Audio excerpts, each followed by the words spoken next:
Theoretical framework of behavioral finance is a study based on the concept of behavioral finance. We all know behavioral finance is a concept based on the psychology of individuals, the role of psychology in our financial decision making activities, the role of our beliefs, ethics, customs, traditions, etc. in our consumption, investment, savings, and spending activities. So, behavioral finance ultimately deals with the impact of psychology in our financial decision making activities. So, this study focuses on the theoretical aspects of behavioral finance. Theoretical framework of behavioral finance is a conceptual paper which describes various theoretical aspects related to the behavioral finance concept. The ultimate purpose of the study is to identify and understand various behavioral finance theories, behavioral biases, and various contributors in the evolution of behavioral finance. We all know traditional finance is based on the assumption that investors are rational and the markets are efficient. But in actual practice, these two assumptions of traditional finance are found to be unrealistic. So the concept of behavioral finance has got a greater significance and wider scope. So the concept of behavioral finance focuses on the impact of psychological factors in decision making, so that investors do not always behave in a rational, predictable, and an unbiased manner. So according to behavioral finance, investors are not rational and predictable, and they are behaving in unbiased manner. Behavior finance studies the psychological factors that influence the financial decision making process of individual groups and entities. And the ultimate purpose of behavioral finance is to understand why people make certain financial choices and how those choices can affect markets. So the major objectives and methodology of the study.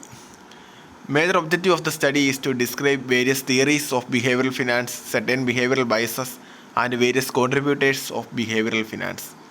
Then the study is descriptive in nature and is based on secondary data, and it is collected through journals, articles, books, newspapers, websites, and internet, and so on. So the study is entirely based on secondary data. It was collected through journals, articles, books, newspapers, websites, internet, and so on. Then the major aspect of the study, that is the various theories, biases, etc. Then the prospect and regret theories. Prospect theory states that the people always value gains and losses differently and will take decisions on the basis of perceived gains rather than perceived losses.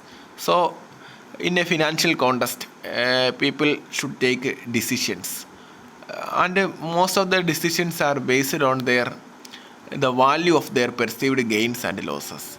And people should give more importance to the perceived value of gains when compared to the perceived value of losses. That is the base of prospect theory. So, if a person were given two equal choices, one expressed in terms of possible gains and other in terms of possible losses, most of the people will choose the choice in terms of gains.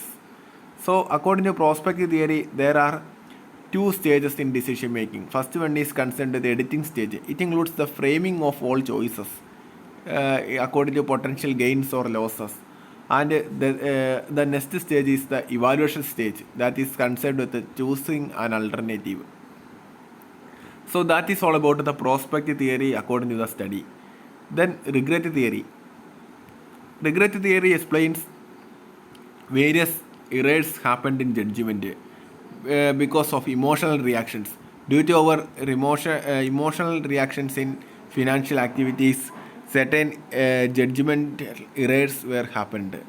Then the theory of regret aversion proposes that when facing a problem, individuals might expect a regret and thus take choices to eliminate or reduce this probability.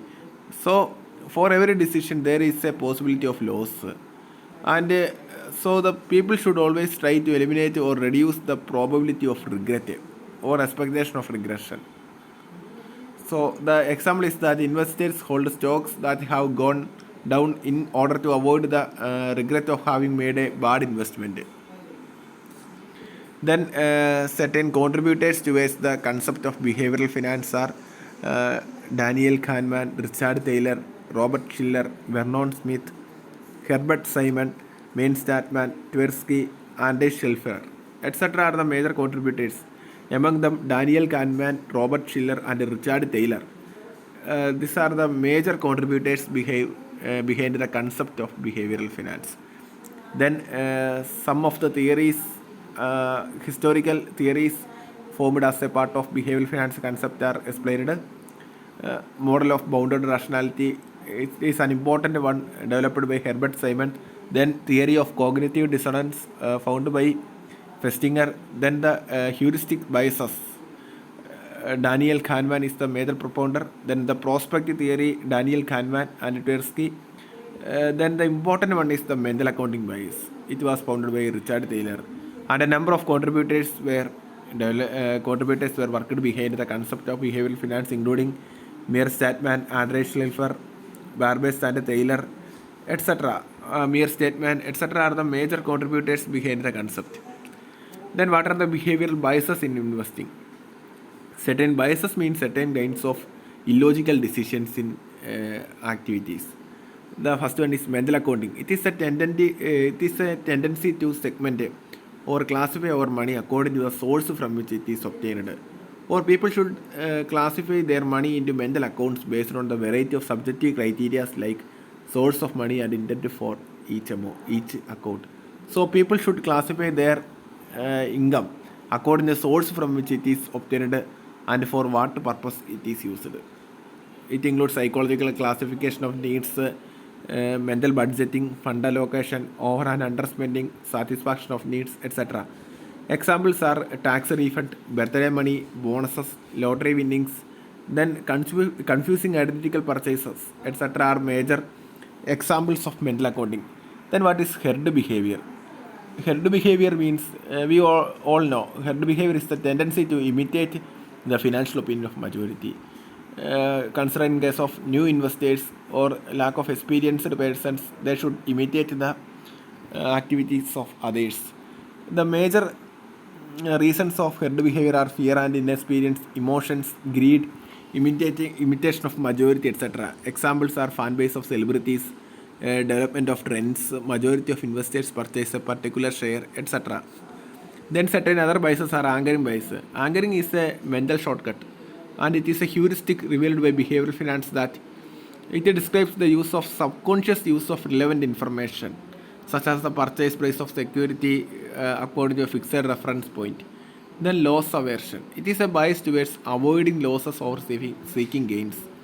We all know people are more sensitive to losses than they are to be comparable gains when making decisions. Then overconfidence. It is the problem with the overconfidence bias is that it can make an investor overestimate their abilities and knowledge, which can lead to rash or poor decisions. This is the overestimation of their abilities and skills. Then the conclusion of the study is that behavioral finance is popular and familiar now, and a lot of researches were conducted in the area, and a large number of theories are discovered. Major contributors are Daniel Kahneman, Richard Taylor, Vernon Smith, Robert Schiller, etc. are the major contributors. The concept of behavioral finance is emerged by questioning the practicability of traditional finance concepts and assumptions. So, this paper summarizes various theories of behavioral finance, propounds behavioral biases, history and emergence of behavioral finance, and various contributors. Moreover, a large number of research studies are still conducting in this area. So, it is expected that certain new theories and concepts will be developed in the coming years.